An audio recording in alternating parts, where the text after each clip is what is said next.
Hello, hello, hello. How is everyone doing? So today we're going to continue our discussion about Lilith and Aries. This is the third and final video of this series. If you haven't seen video 1 and 2, I encourage you to go check them out. The first one covers general characteristics of Lilith and Aries. The second one goes into the personality traits as well as the emotional wounds of Lilith and Aries and how to heal them. And this final one is going to be what you can expect when Lilith and Aries shows up in your house. So it's not just about that placement, but the location of that placement in your chart, right along with the aspects that come along with it, tell you a lot about challenges and areas of, growth that you might need to explore to better develop. So let's go ahead and summarize some of the core emotional lessons of Lilith and Aries. And after that, we're going to dive into Lilith through the houses, Lilith and Aries through the houses.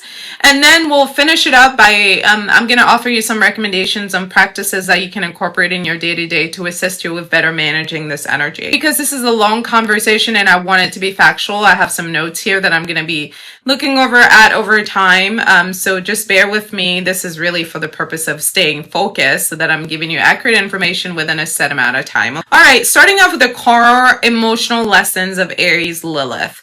Aries Lilith is here to learn that they can assert themselves, that they can be confident, that they can have a voice and they can stand their ground, and that, they can do so without ruining their relationships. When Aries is not balanced, they think the cost of asserting themselves is losing relationships. They think of relationships like a playground of competition. So it's like, it's you or it's me. It's me or it's you.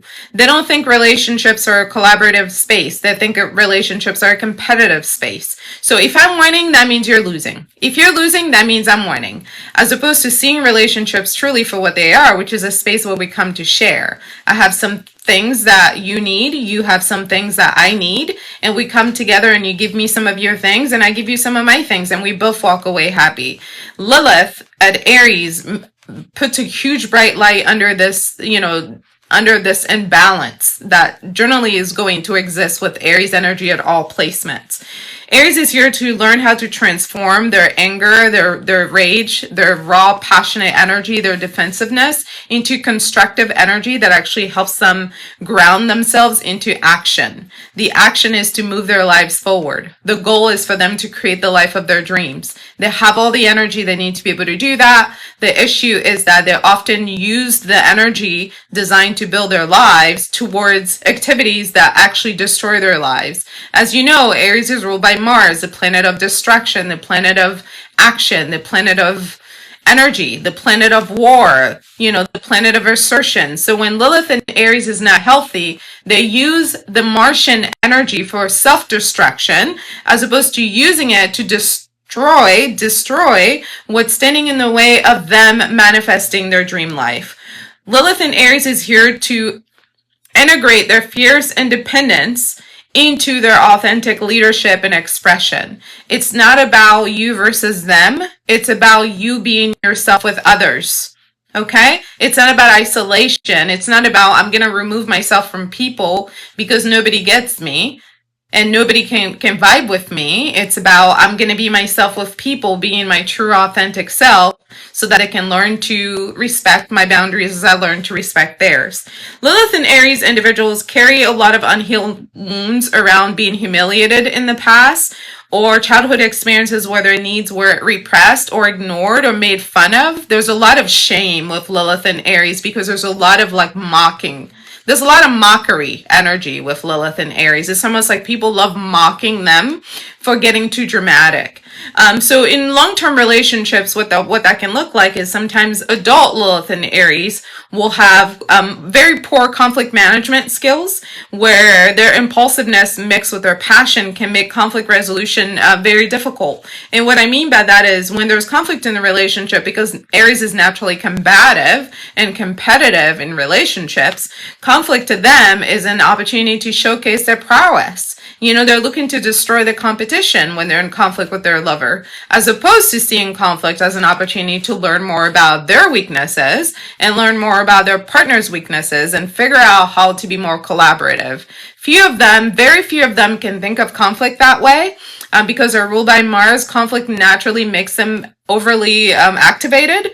And when they get overly activated, the only next place to go is destruction. It's never contemplation. It's never healing. It's never harmony. Part of maturing is recognizing that conflict is an opportunity for healing. That's literally what conflict is for. Conflict basically highlights shadows in the relationship, meaning there's some things going on here that I wasn't privy to before this moment. And now I have an opportunity to be privy to this. And now I get to move differently based on this data. Oftentimes, Lilith and Aries doesn't see relationship that way. And you can see that in the way they communicate. The communication style is aggressive. They love heated arguments. They love speaking without any filters. They love reacting impulsively. Their temperament can be quite explosive. If they don't have a healthy outlet for releasing their frustration, like if they don't go to the gym regularly, which, by the way, Lilith, Chiron, and Aries, people that are Aries dominant, these people need to be in the gym every day. When these people are not working out and they're not releasing that frustration any other way, those toxins are just staying with them and they're not moving around, they will bring that to the relationship. So it's impossible to be in a harmonious relationship with somebody who has Lilith and Aries, who doesn't have healthy ways of addressing this toxicity that they live with. When you're ruled by a destructive planet, you will live with toxicity, okay? This goes for Scorpio and Aries. When you're ruled by, in astrology, we call them malefic, meaning negative, meaning destructive. When you're ruled by malefic planets, you will be dealing with a lot of negativity. That also goes for Saturn, by the way, okay?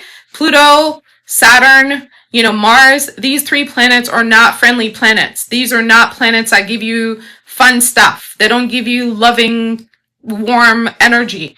They don't give you like subtle, kind beauty. They give you aggression. They give you karma. They give you destruction. So if you're not at the gym working on your temperament, taking control of your physical body, then you're out of control in your body. And people that are out of control in their body, and in the case of Aries is very animalistic in nature because they have to be. They're a warrior. They have to be inside their muscles. So when somebody like that is not taking care of their body, all it takes is for somebody to light a match, and they explode. And they're willing to risk it all. The other issue with Lilith and Aries, this is how you can tell when they're not healthy, is that they don't like to compromise. They actually see compromise as a loss. In a healthy relationship, you have to compromise because you're in a relationship with somebody with a different brain than you, a completely different mechanism, different engine, different viewpoint, different worldview. It doesn't matter how similar you are, you're not the same, okay? Even identical twins are not the same. So there's no way in hell you're going to be in a relationship with somebody that's agreeing with you 100% of the time. It's not realistic. But Lilith and Aries, they seem to think that that's how it should be. They seem to think that when they're in relationship with people, that is if they're unhealed, by the way. To be clear, these are negative traits, okay? I'm not saying that this is how all Lilith and Aries people are. I'm saying when a Lilith in Aries is disempowered and they're in their low vibrational state, in their unhealthy state, they believe that a compromise is a loss, okay? They believe a compromise is a loss. They don't see a compromise as a win. All right, if 3 gifters can send me a 10 heart in the next 15 minutes, that will meet my flash goal. So thank you so much for doing that. I just posted it. So their strong will can make them very unyielding in arguments. And the way that they think about arguments is the very all or nothing kind of mentality, which prevents them from finding a middle ground. And relationships are all about finding a middle ground.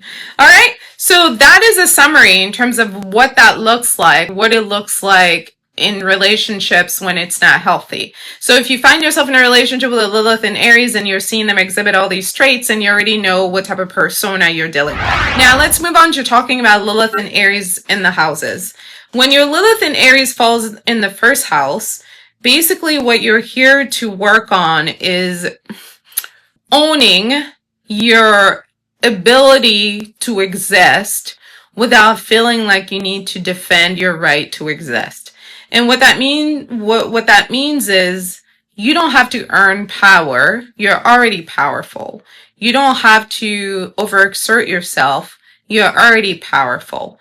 A lot of times people who have Lilith in the first house Lilith and Aries in the first house, and what I mean by that is people who have Aries rising and also Lilith and Aries. Okay, so if you have Lilith and Aries and you also have Aries rising, you learn very early on that your personality is very abrasive. It's very aggressive.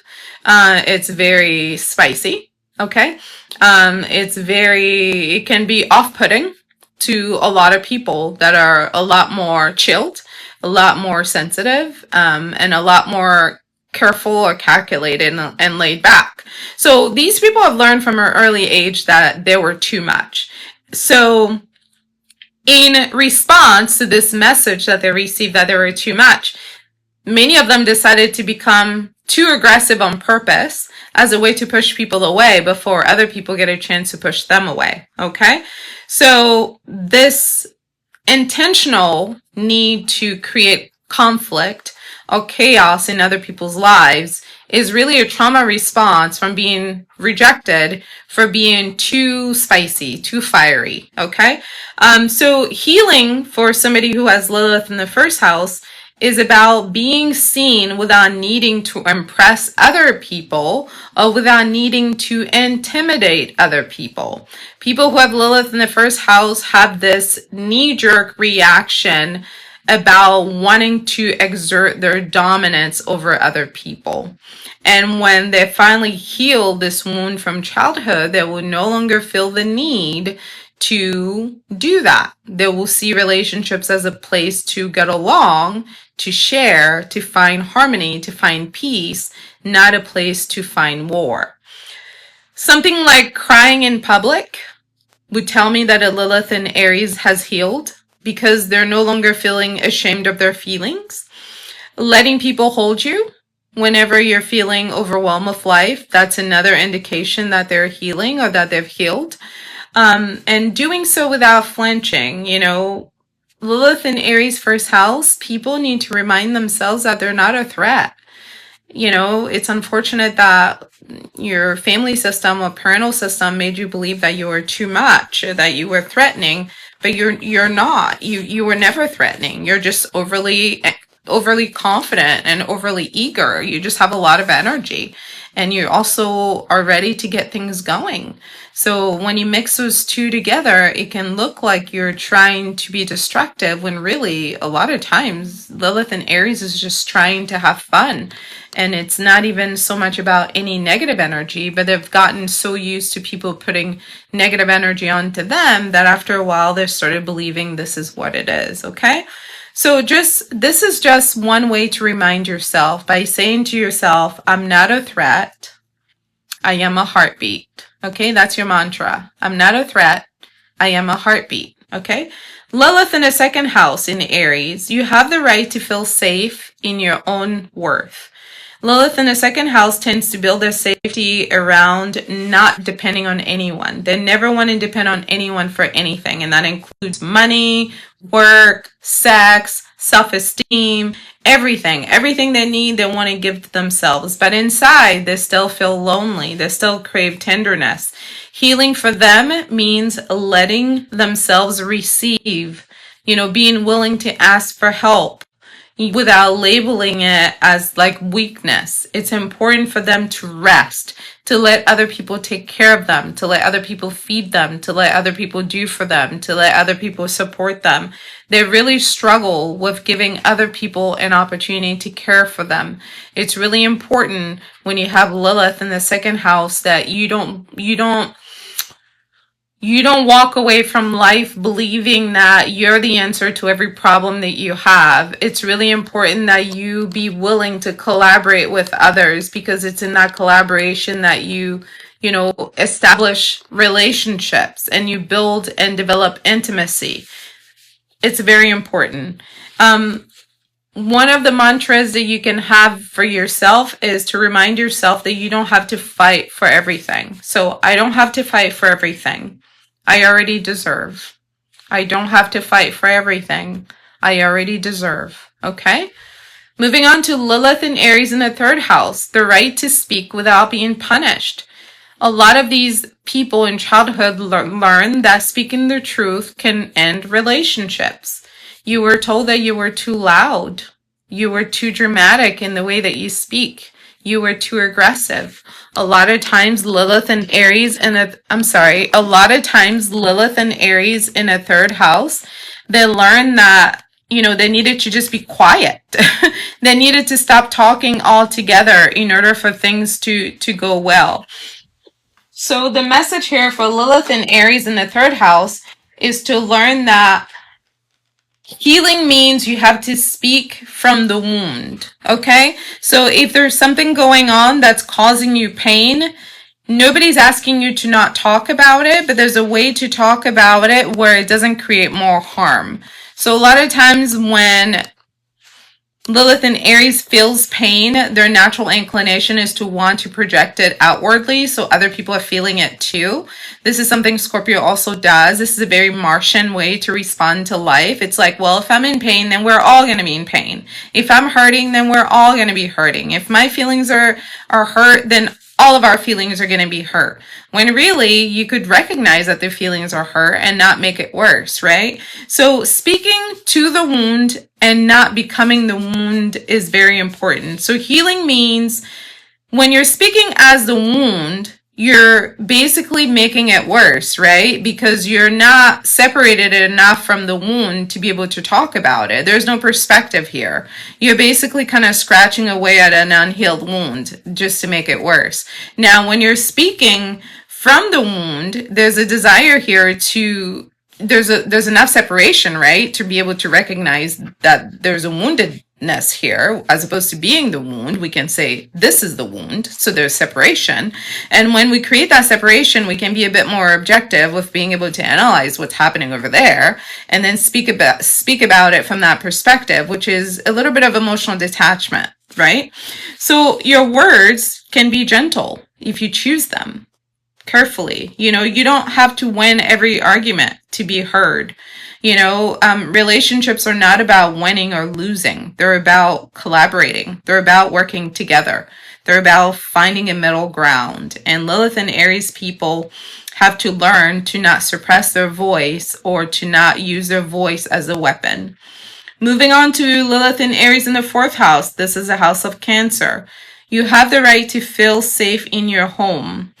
When you have Aries in the fourth house, or Lilith and Aries in the fourth house, as well as Aries in the fourth house, that's what that would be, right? That would be having Lilith and Aries in the fourth house.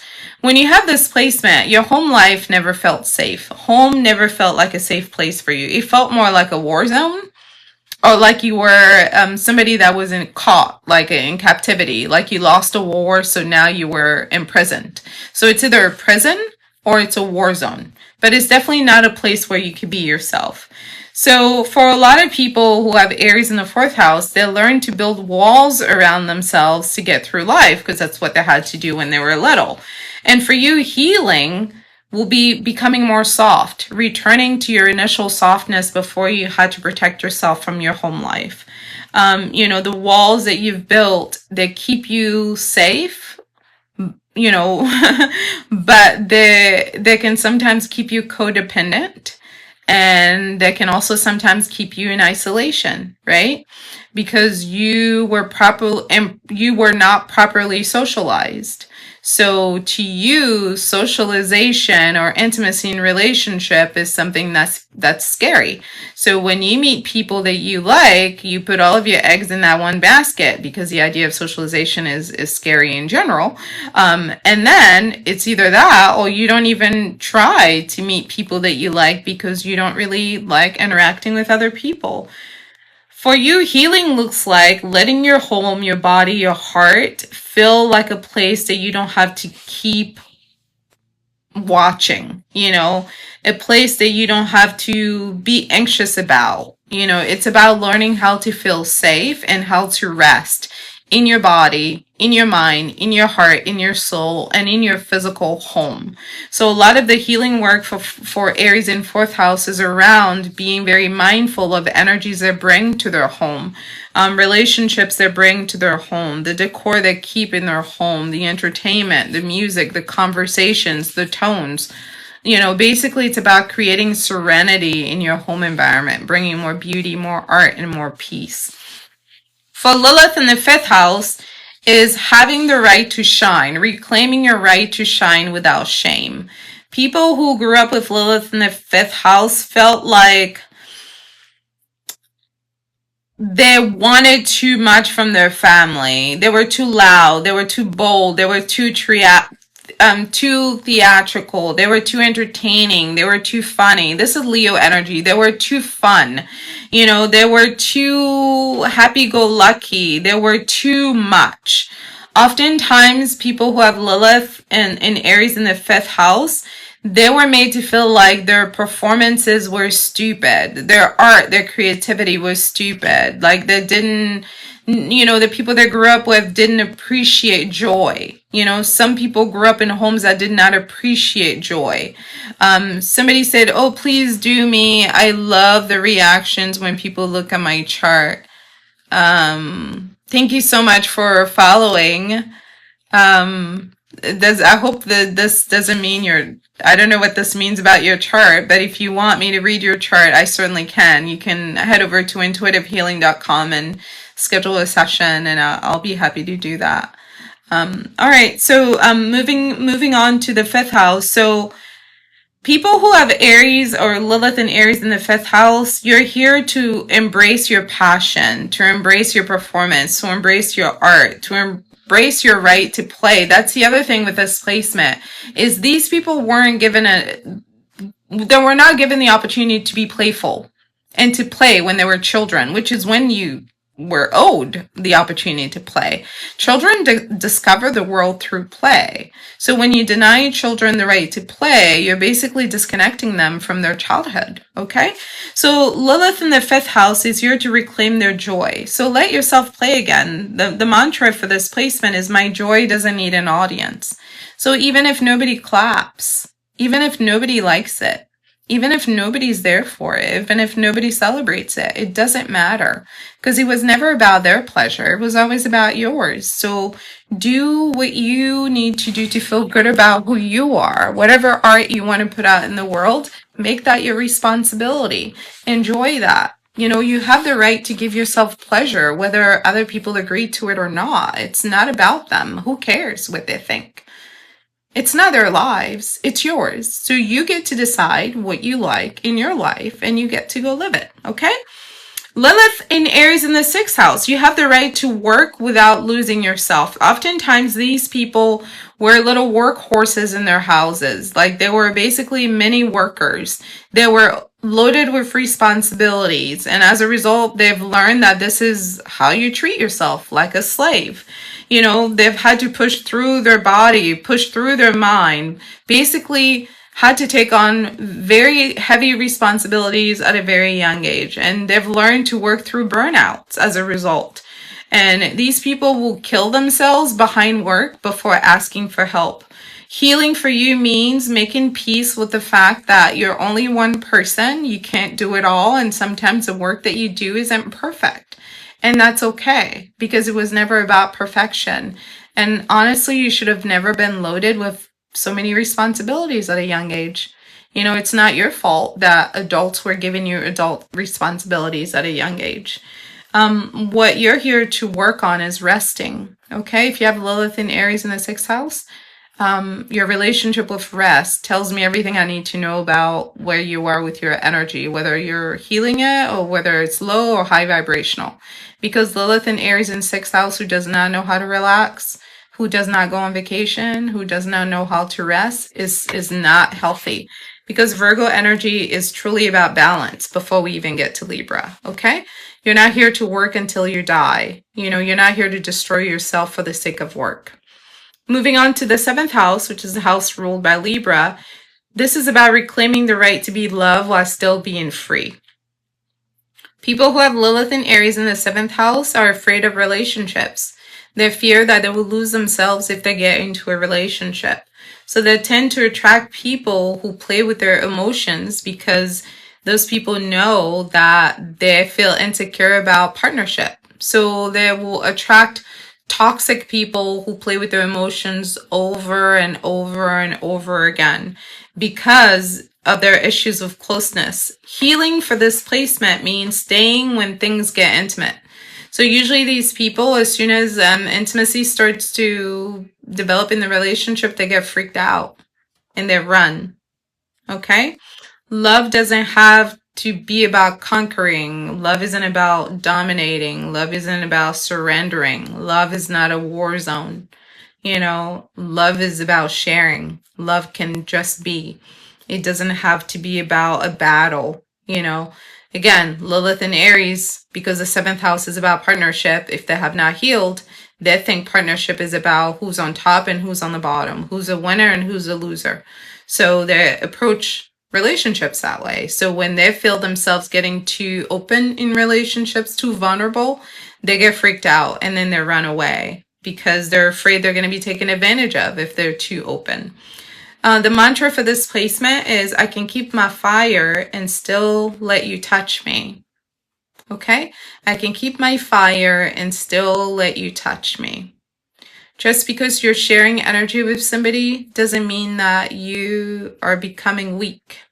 Okay? In that sharing of energy, you can still have boundaries for what makes you feel comfortable and what makes you feel uncomfortable. But if you do not learn how to be vulnerable in relationship, you will never be able to have a relationship worth keeping, because relationships worth keeping have emotional depth. And to have emotional depth, we need emotional safety. Okay? And if we're not able to provide emotional safety, and if we're not able to respect other people's emotional safety, then the relationship will not be able to develop roots. So all it's going to take is one big disagreement for the relationship to completely feel unsafe. And Aries as a zodiac sign, because they're the infant of the zodiac, requires a lot of emotional safety. And it's hard to do that when they come to relationships with war. Okay? Moving on to the 8th house. The 8th house is about reclaiming your right to be powerful and vulnerable in a relationship. Do you notice how the houses tend to build on each other? So we're just talking about vulnerability, right? But when we get to Scorpio, that's where we really hone that, which is the 8th house. So people who have Lilith in the 8th house or Lilith in Scorpio have been hurt in places that people cannot see. The Scorpio wounds are deeply intimate wounds, and they're wounds that hide in plain sight. It's not like the Aries wounds. So the reason why this placement gets compounded is because Aries is already ruled by Mars, the planet of destruction. And Scorpio is also ruled by Mars, the planet of destruction. So when you put Lilith and Aries in the 8th house, you're going to get somebody that attracts a lot of trauma, a lot of destructive energy, a lot of fiery energy, a lot of negativity. Because remember, Pluto and Scorpio energy is malefic, meaning destructive. It's not abundant. It reduces, it doesn't expand. And Mars energy is the same, destructive. It reduces, it doesn't expand. So having Lilith and Aries in the 8th house, or having Scorpio Lilith, it's going to be similar in energy. Hi, Sakia Vanderbosch. Thank you for being here. I appreciate the gifts. So Lilith and Aries in the 8th house is here to learn how to control themselves. Okay? And self-control is how they can learn to feel safe. Oftentimes, these people have had deep wounds around sexuality, so either a history of childhood sexual abuse or adulthood sexual abuse, or childhood emotional abuse or adulthood emotional abuse, psychological abuse, or any type of abuse that's like pervasive and chronic, but that you can't see. It can even be like spiritual abuse, like if they grew up in some like weird cult where, they were made to feel like they were a bad person because they didn't believe that thing, or in a religion. Like I know a lot of parents, not a lot, but some parents use religion to really like fuck with their children's minds. Like, oh, God is going to hate you because you did that, or God is not going to like that kind of thing. So a lot of the Scorpio abuse is that it's like deep, it's unseen, and it's long lasting because Scorpio is a fixed sign. So it's going to be long lasting. So for this placement, healing means letting trust rebuild slowly, like bit by bit. step by step, learning how to trust again and learning how to rebuild trust with other people and slowly working on recreating that trust with other people. But it starts with recreating it in yourself, because when a Lilith in Scorpio or Lilith in Aries in the 8th house has not learned how to trust themselves, it's really hard for them to trust other people, because when a person is not trustworthy, you're going to be the first one to sense that. But if you don't know how to sense that in your body, then what do you expect of them? They're not supposed to tell you, hey, I'm not trustworthy. You shouldn't trust me. I'm not someone you should trust. They're not going to tell you that, because they have an end goal. And that end goal, again, these type of dark personalities, which is what Scorpio energy is dark personality. So when a Scorpio hasn't done their healing, this is what they attract: dark personalities, people that are very attracted to other people's suffering, people who get high off of other people's suffering, like really mentally sick people who enjoy like torturing other people, abusing other people, making other people feel small, people who get high off of other people's pain. This is what I mean by dark psychology, like really mentally ill, emotionally ill, like deeply wicked, dark vibrational, low vibrational energy, like someone that's very, very far away from God, very far away from the light, very far away from goodness, very far away from building, from nurturing, from anything that's positive. Basically, their entire essence is about destruction, and everything around destruction really gets them going. Like if you want to see them come alive, give them something dark, something negative, somebody getting hurt, getting abused. Like these are people who enjoy that kind of thing. These are the people that type of person will attract. Okay, so it's important for you to be comfortable with your emotions. Let someone see your tears. Just because you're crying doesn't mean you're weak. Crying isn't a sign of weakness, it's a sign of humanity. Power and tenderness can exist in the same body. It's not one or the other, it's together. People that are healed or that are doing their healing work, they cry a lot because life is very painful. People that pretend not to cry, or people who can't cry, especially Scorpio who can't cry, you need to stay away from that person, because a water sign who cannot cry is not well. Okay? They're not mentally well, because water is very sensitive. So water is going to be very tender, very emotionally reactive to what's going on in the environment.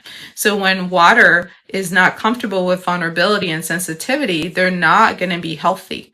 And people that are not healthy don't make good mates. Okay? Moving on to the 9th house. Okay? Lilith in Aries in the 9th house is here to reclaim their right to believe without needing to be right. Okay?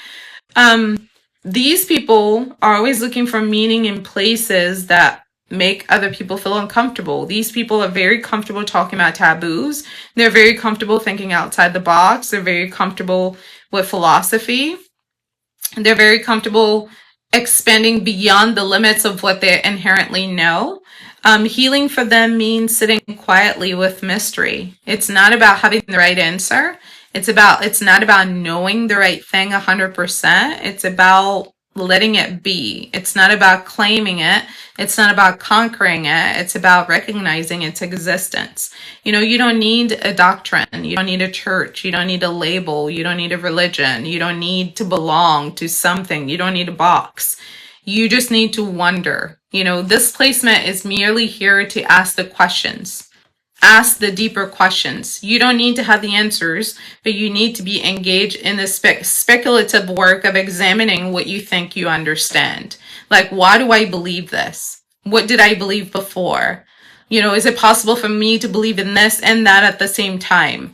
How can I expand beyond what I'm being taught? This placement is about being intellectually curious, being spiritually curious, having the heart to receive two opposing views at the same time. This placement, whenever they're healed, get a great deal of comfort from sitting at the intersection of discomfort. It's about being able to navigate the complexities of the human experience, even though they may be contradictory at times, because all of us are full of contradictions, and that's the joke. The joke is that nobody is 100% always linear in the way that they think, in the way they exist, in the way they see the world. And a lot of philosophy and religion and ethics and morality falls within that same framework. There is no human person who's never done anything that is morally unethical. It does not exist. All of us have done things that are unethical. The question is, where is the line for you? Where's the line for you? And that's what you need to figure out. So again, we're not looking to claim, we're not looking to conquer, we're not looking to surrender, we're just letting it be. It's that we're embracing this Libra energy of finding balance between positive and negative, and trying to be there in the middle, finding balance between two conflicting opinions and being able to see things from both sides without necessarily feeling the need to claim either side. And that's what wisdom looks like for Lilith in Aries at the 9th house. Okay, so freedom is softer than I thought. That's what the mantra is for that. Freedom is softer than I thought, because freedom doesn't require captivity. It doesn't require belonging. It can simply be. JB said, I struggle to do that. Yeah, Lilith is going to be difficult, because Lilith is about your raw story of independence. It's about finding your voice. It's about going against the grain. It's about owning yourself. Lilith is about being bold, and being bold is not easy for everybody.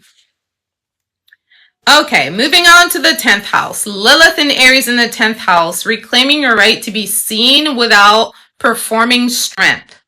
You fought your way into the world spotlight, but success never silences the loneliness of having no one at your back. Healing means being real, letting cracks in the armor show. It's about being human. True authority comes with self-forgiveness. You are going to make mistakes. You're supposed to. You're human. All of us are learning. I don't know if you realize this or not, but nobody's been on this ride before. We're all on this ride for the first time, on this specific ride. And as we get on this ride, we're going to make mistakes, because we don't have it all figured out. And we need to make mistakes so we can learn from them. Because honestly, some of us only learn via mistakes. There's no way you're going to be able to nail this experience without making mistakes when you've never lived it before. Let's be realistic. The problem with Capricorn is that they put way too much pressure on themselves. Way too much pressure on themselves. So when you have your Lilith in Capricorn, or you have your Lilith in 10th house, you're going to have some similar energy with this. It's way too much. Like, I understand you want to do a good job, and I understand you want to be responsible, and I understand that you care very much about the work and you want it to be good. I get all of that, but I need you to understand that you're human, though. Do you understand that you're human? And do you understand what it means to be human? And generally, it means that you're going to make mistakes.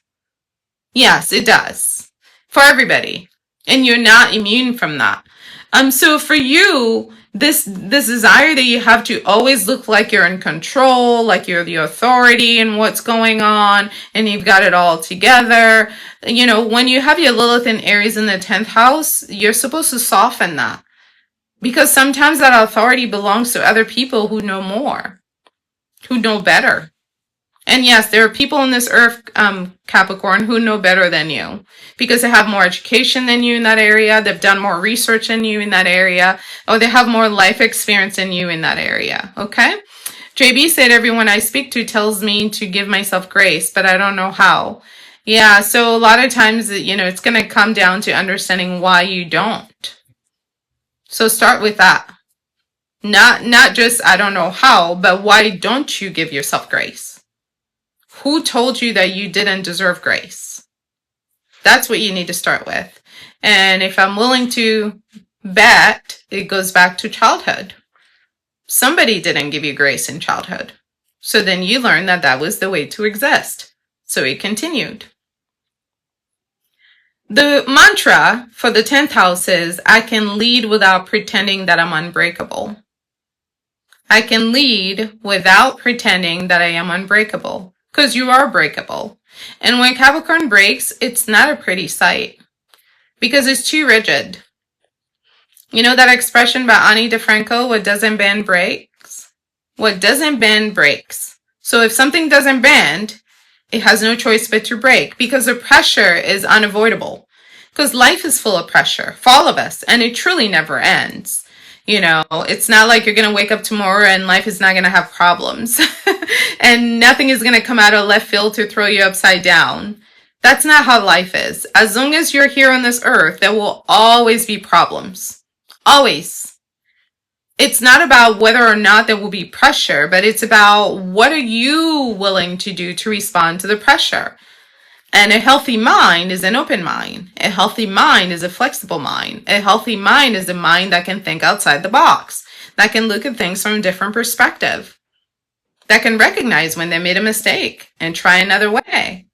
So banding means being willing to reconsider, to try another way, to go another route, to maybe back out of this thing.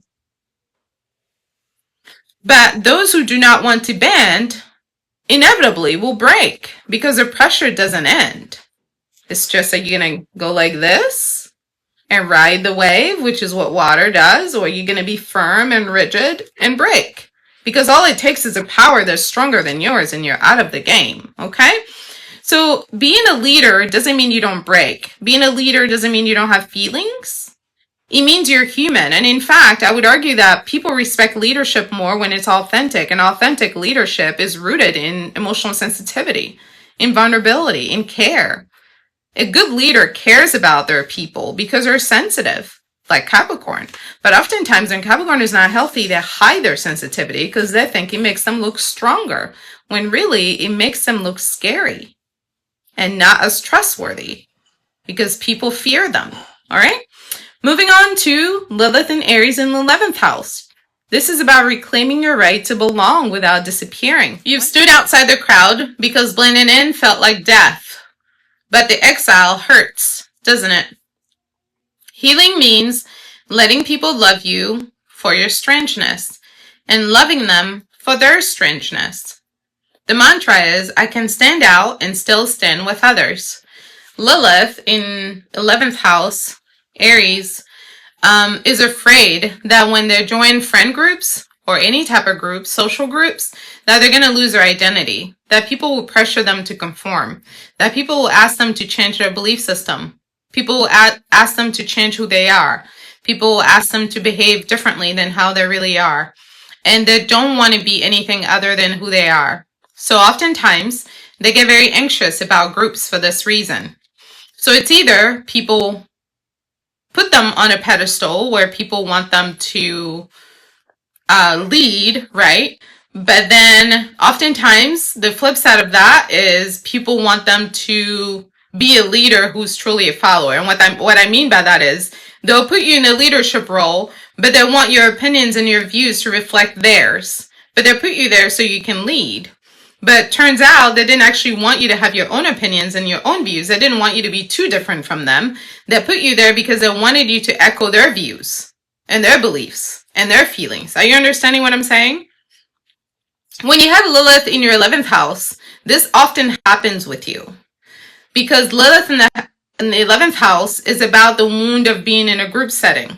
So in a group setting, oftentimes people are attracted to you because you're different, you're an individual. But then soon enough, they want to turn you into what they believe, into who they want you to be, because they want to use your power to represent them, as opposed to allowing you to be yourself, which is why they were fascinated with you to begin with. So a lot of times there's a wound there, there's a fear, there's some anxiety about belonging when they're in a group setting. So the mantra here is, I can stand out and still stand with others. And a lot of this really is around communication and setting healthy boundaries. You know, it's not your fault that people want to project stuff onto you, but it's your responsibility to let them know what you're okay with and what you're not. Thank you. It's Ruth for sending me that hand heart. I appreciate it. All right. So that was 11th house. Lilith and Aries in the 12th house. They're reclaiming the right to stop hiding their fire. You've buried your anger so deep, it became smoke in your dreams because it's so buried deep. You've carried invisible battles alone. Healing means letting your fire touch air through art, through prayer, through incantation, through tears, through meditation. Your rage is sacred. It's the sound of your soul trying to wake you up. The mantra for this placement is, my hidden fire keeps me alive. Any placement that you have in your 12th house is what's in your shadows. It's what's outside of your direct view. It's what you easily miss, okay? So having this Lilith in the 12th house, it's going to be in your shadows that you're very passionate, that you're very aggressive, that you're very powerful, you're very capable. You can do things on your own. You don't need a cosign. But because it's in your 12th house, you don't recognize that easily. Usually 12th house placement, people who have heavy 12th house placements tend to be late bloomers for that reason, because these gifts come to you later. Because remember, the 12th house is about the house of death. It's the house of karma. Karma being ruled by Saturn. As you know, everything with Saturn is slow. So anything that you have in your 12th house is not going to come at you fast. It's going to come very slow. You're going to have to live a lot of life before these gifts are given to you. So when you finally get access to those 12th house gifts, you're going to become much more powerful than you would have been if they were given to you at the beginning of life. Okay? So my fire keeps me alive. A lot of times when these people haven't done their healing work, they see themselves as powerless. They see themselves as helpless. They see themselves as hopeless. There's a lot of like self-hatred that's here. It's almost like they've taken their power and they've leaked it out of their body, but they're blaming the world for it. They're blaming the world for it, as opposed to recognizing that they're the ones who are not tapping into their power. So when they finally do that healing work, what you would notice is that they will reserve that strength for when it's necessary. Because now they have the wisdom to know, I don't have to enter every space with aggression. I don't have to enter every space with this fighting energy, with this warring energy. But if you start war with me, I will finish it. Because I've had enough time to study you while you were starting the war to take notes on your weak points. So now I know how to destroy you. So you no longer have to live in fear of losing yourself or in fear of other people dominating you, because you know if you had to be on that time, you would know what to do. You know what I mean? So don't be ashamed of your power. You don't have to show the world it. It's okay to keep it to yourself. It's okay to keep it between you and God, but when it's time to bring it out, trust that it's there. The universal healing pattern with Lilith and Aries is really the scar of having the right to exist and having to fight for your existence. Healing isn't about taming your fire. It's about trusting that the light will shine again. It's about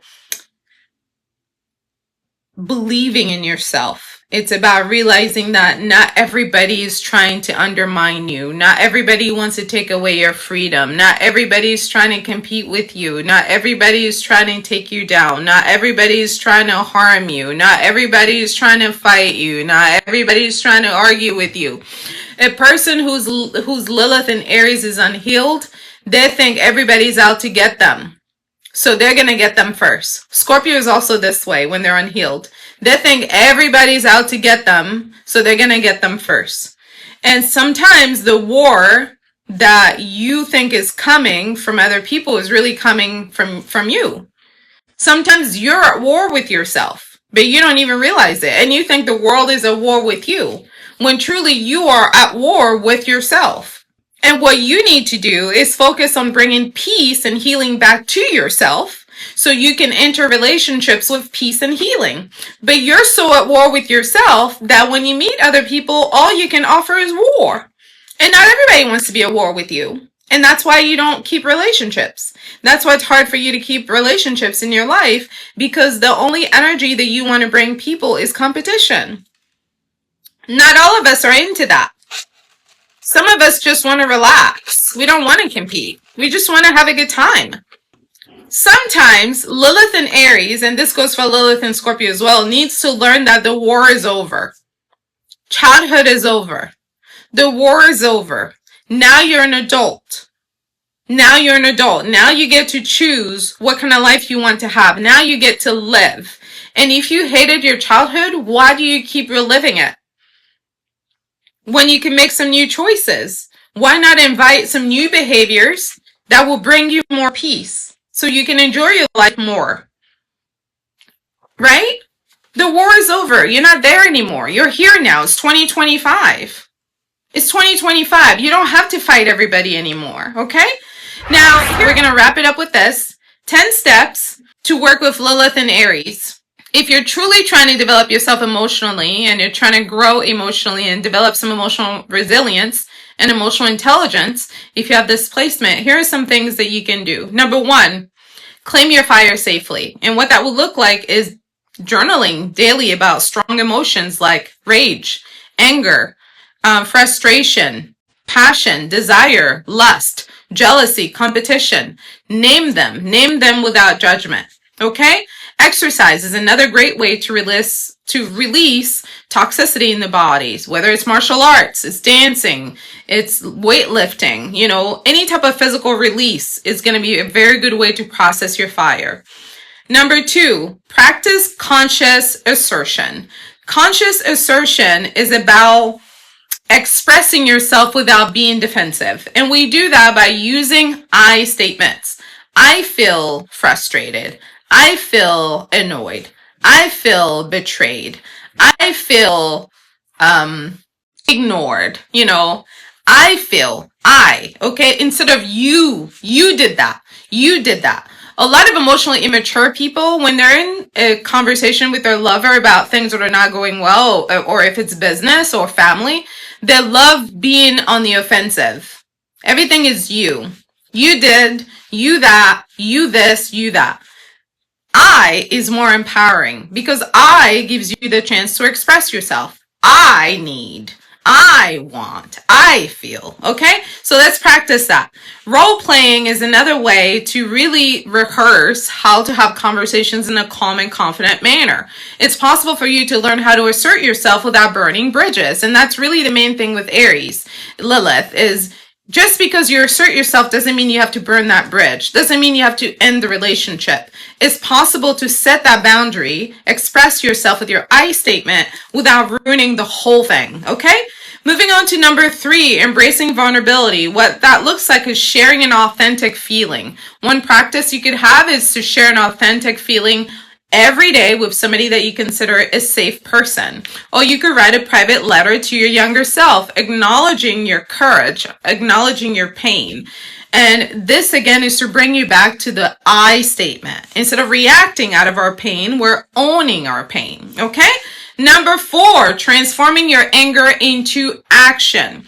Redirecting reactive anger into productive and creative mechanisms is very important for Aries, who's overly abundant in energy and creativity. It's about identifying your triggers and choosing a proactive outlet for them before reacting. I would encourage journaling around your triggers and journaling around, coping mechanisms that are helpful for you. That way, when you do encounter a trigger, you already know what works for you and what doesn't work for you. Expressing anger through art is also another way of really regaining a healthy outlet to get emotionally vulnerable. Whether it's writing, whether it's physical movement like Tai Chi, whether it's a use of painting, or whether it's poetry, whether it's creating a song, instead of verbal conflict, instead of physically getting in somebody's face, what can you do to let that feeling out? That's really what it's about. Your anger can be a tool that fuels your creativity and your growth. It does not always have to be a tool for destruction. Number five, integrate your desires and your pleasures. You're going to have cravings. Aries Lilith has a lot of cravings around their sexuality, around their sensuality, around their drive, around their need to compete. If you guys wouldn't mind tapping on the screen for me, I would really appreciate it. It looks like TikTok is doing that thing where they're giving me a pause.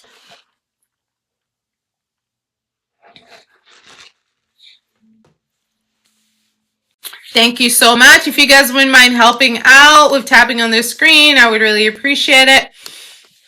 So you're going to have cravings, okay? Number five, we're integrating desire and pleasure. It's okay to have desire. It's okay to want pleasure. It's okay to seek pleasure. It's okay to crave pleasure. There's nothing wrong with pleasure. The important thing is to schedule time a week, when you give yourself a chance to enjoy. Enjoy something pleasurable, whether it's music or dancing or sexual expression or painting. Something that allows you to release this need for pleasure that Lilith in Aries has. It could be mindfulness exercises too, like any sort of like creative, energy that involves your mind or your body. It could be focused on the body, it could be focused on pleasure, it could be focused on creativity. Basically reminding yourself that you're worthy of pleasure, you're worthy of desire, you're worthy of passion, you're worthy of lust. All of those natural human emotions, you embody them very beautifully because of Mars. The main thing is for you to be in control of them as opposed to them sneaking up on you and then you making decisions from that place of lust, of desire, of drive without any control of yourself, okay? It's about choosing freedom without fear. Choosing it. You're choosing pleasure. You're choosing freedom. Number 6, healing your wounds, okay? Sometimes for Lilith and Aries, rebellion is actually about trauma. So what I mean by that is, oftentimes, I'll give you an example. Lilith and Aries is in a relationship. They're having a disagreement with their partner. They know the partner is right, but they're not actually going to use their mouth to say to that partner, you know what? You're right. I fucked up. You're right. That's on me. I did the wrong thing. I'm sorry. You're right. This is what I should have done instead. They know this. The whole time that they're arguing with their partner so passionately, in their mind, they're well aware that they're fucked up. They're well aware it's their fault. They're well aware they did something wrong. But are they actually going to speak it so the relationship can get back to normal so that their disagreement can end? No. Because at this point, their ego is involved and they want to win. They want to win at all costs. Even when they're the one in the wrong, they want to win. Do you see that? That level of emotional immaturity is always going to destroy your relationship. That's one thing that I need you to know. And sometimes Lilith and Aries will argue and argue and argue and argue, even though they know they're wrong, because to them, rebelling against the argument is a way to protect themselves.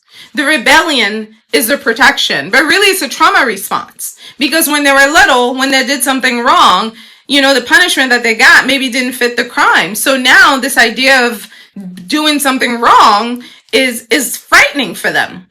Okay? JB said, yep, so hard-headed. Yes. So recognizing when rebellion is protecting past wounds is very important. Okay?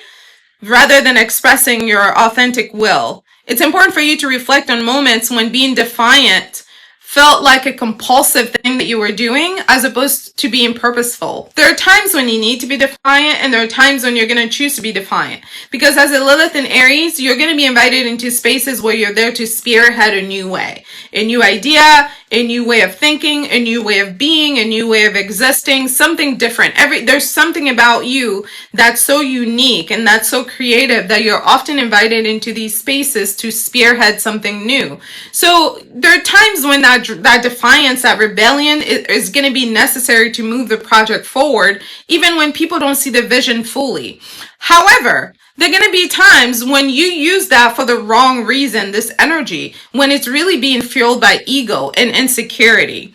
A lot of shadow work is necessary for people who are ruled by negative planets, because a lot of times the things that people that are ruled by negative planets do are not rooted in logic, but in their trauma response, in unhealed emotional issues that they have not yet unpacked, okay? So defiance should not be a compulsive response to being told no.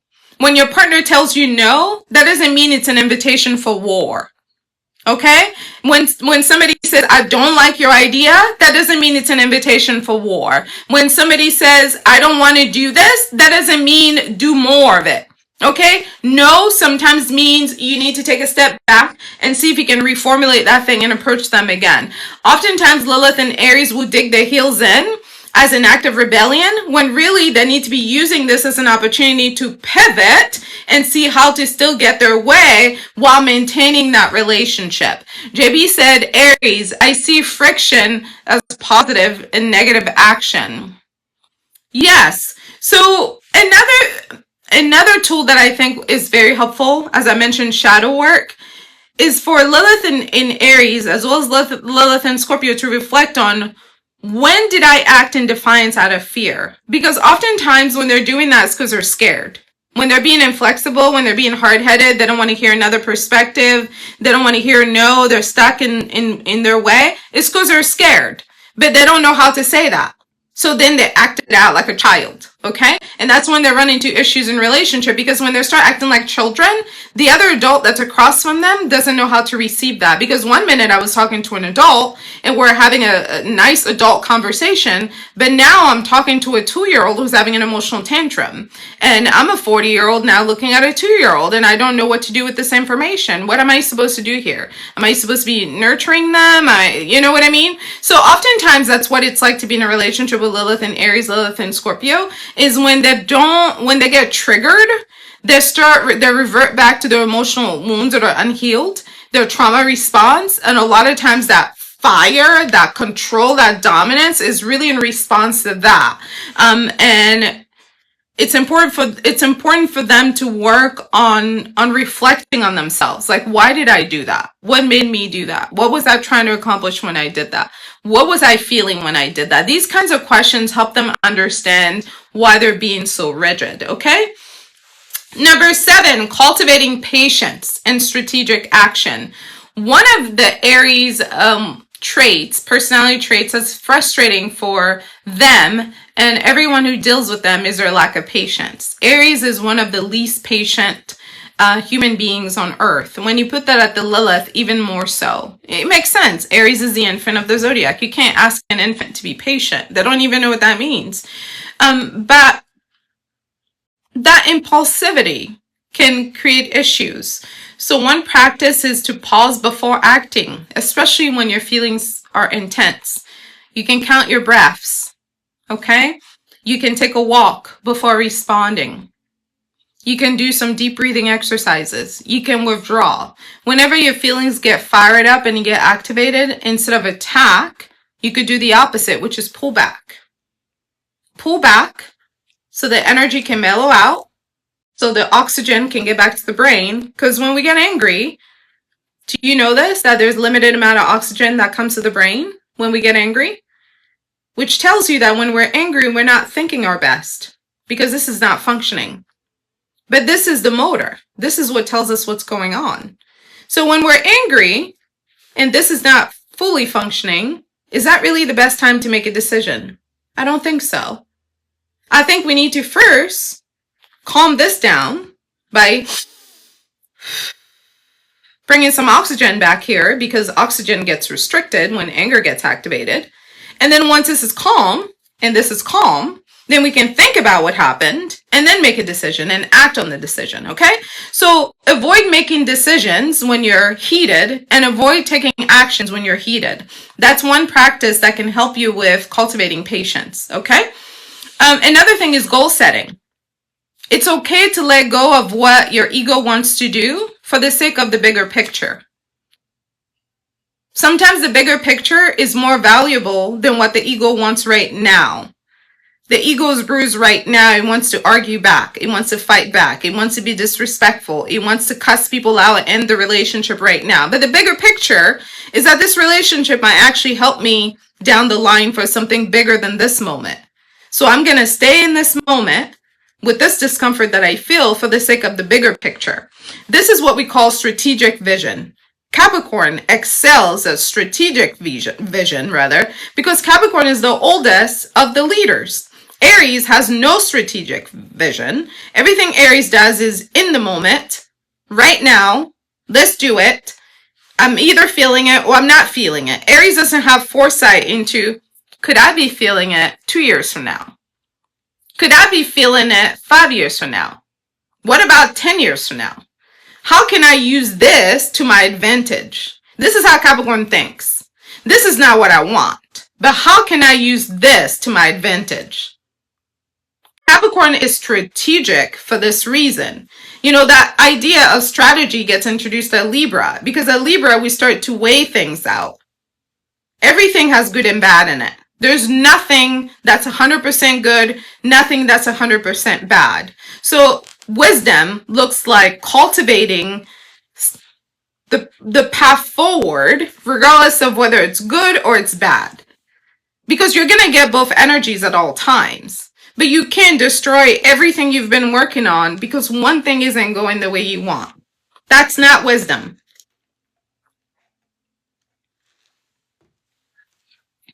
Another thing Aries Lilith can do is, instead of focusing on results like right away for projects that they're working on, they have to learn how to develop some satisfaction for baby steps. So what that means is, let's say you have a big project. You can break that big project into small bits and pieces, like small parts. That way you get to check things off every day without having accomplished the whole thing. It's a way to satisfy your dopamine hit, because all Aries people need that dopamine like hit that says, yes, I did it, without necessarily losing interest in the whole thing. Aries can very easily lose interest in the whole thing when things are not moving as fast as they would like, okay? So it's not about instant result, it's about manageable steps. Number 8, shadow integration. Aries Lilith is here to learn that they're all of it. Their fire, their rage, their independence, their vulnerability. All of that is what makes them who they are. Practice weekly reflections on emotions that you usually suppress. You can ask yourself, what is this fire trying to teach me? When you have those big angry feelings, you can reflect on them. Why did I get so angry? What about it made me angry? What was this fire trying to teach me? Creative expression like painting, movement, music, writing, specifically for feelings that you're hiding, is very helpful, because when you interpret what's happening here and you're able to get the message to here, then you can use this next time you have that situation to respond, as opposed to just having a knee-jerk reaction and not even knowing where it's coming from. There's nothing empowering about having a tantrum as an adult and not seeing that you're tantruming, not understanding why you're having a tantrum, and not having any tools, like vocal tools, to verbalize what it is you're experiencing. As an adult, there's nothing empowering about that as an adult. When you're a child, it's acceptable. When you get to a certain age, we expect a modicum of like self-control, of communication skills, of adult-like behavior, even when we're frustrated. Good behavior is not just when things are chilled. It's for life. It's a matter of like how you want to present yourself in the world, and having control over yourself is very important, especially when you're a leader. Okay. Moving on to the next tip. Okay. JB said, yep, it's not cute or attractive as adults who need to use our words. JB, I'm not sure why that comment was filtered. 999 The Truth, thank you so much for the gifts and for liking the live. I appreciate it. I'm sorry, JB, your comment was filtered and I'm not sure why. So here we go. I've just approved it. Yeah, you're right, it's not cute, but I want to add another tidbit to that, JB, as well, is that it also negatively impacts how others perceive you. Because people are always going to perceive Aries as a leader because they carry that energy. But when the people who are following you see that you don't have very much self-control, it makes it hard for them to give you their control. Because when you're a leader, they've decided that they were going to follow you, that you could be trusted with the power that they gave you. That's what it means to be a leader. It means a bunch of people decided, we're going to give you power and we trust you to handle it well. And when you get wrapped up in your ego and you start acting out of ego and you start making decisions that go against, the big picture, then it's about you at that point, because you're no longer serving the people who've entrusted you with that leadership. You're serving yourself. Well, leadership is not about yourself. It's about the greater good. It's not even about the people. It's about the greater good. It's you, the people, and the vision.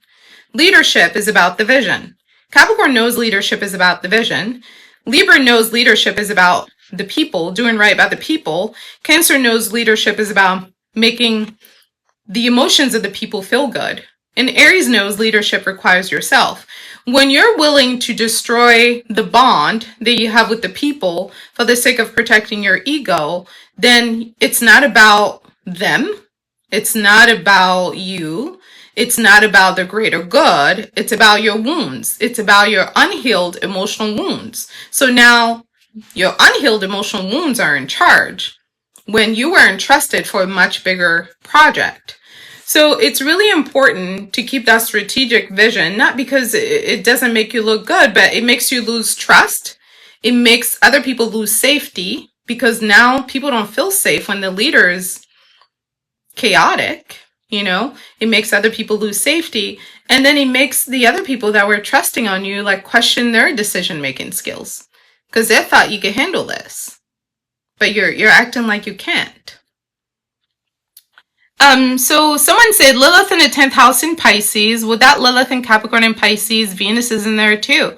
Yeah, so when you're looking at Lilith in Pisces, you want to look at people who have Lilith in their 12th house. It's going to be similar. And likewise, when you're talking about Lilith in Aries, people who have Lilith in their first house, it's going to be similar. But what I'm doing right now is going through the houses with Lilith in Aries, okay? So if you missed the first tidbit of that, you can go to Styled Under Virgo to watch it. It's going to be on there for you to see all of it. This is actually part of a series. This is the third video on this topic. And I'm right now offering some tips on how to manage the emotions that come along with Aries energy to assist Aries people who have this placement to become more effective leaders. Okay? All right, moving on to number 9. So number 8 was shadow integration. Number 9 is building authentic relationships. Allowing closeness without sacrificing your unique, authentic voice.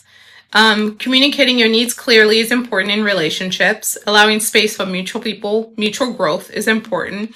You don't have to agree on anything to be able to be in a relationship. In fact, it's good when you don't agree on everything because it makes both of you better. Relationships are not about agreeing on everything. It's about working on yourself. It's about developing qualities that you need to be a more well-rounded individual. Engaging in partnerships or group projects where independence and collaboration exists is a good way to learn when you need to give in and when you need to not compromise. Again, relationships are not about war, it's about give and take. There are going to be some things that you can't give on, like if your personal sense of ethics are being brought in the mix. You as a leader, you have to know like when to say when. Like everybody has their limits, you have to respect your limits. But you also sometimes have to push back on your limits a little bit to make room for other people's limits. But you just have to negotiate to figure out what you can give and what you can't give. And to be able to do that fairly, we need to communicate well and have a good sense of our boundaries, okay? So the mantra here is, I am the master of my will, the guardian of my soul. At the end of the day, you can journal on reflecting on things that you can do to honor yourself, which takes me to number 10, embodying sovereignty daily. Okay? Begin each day with a small act of self-ownership, speaking your truth, moving your body, making an independent choice that doesn't need a cosign. At the end of the day, you can journal.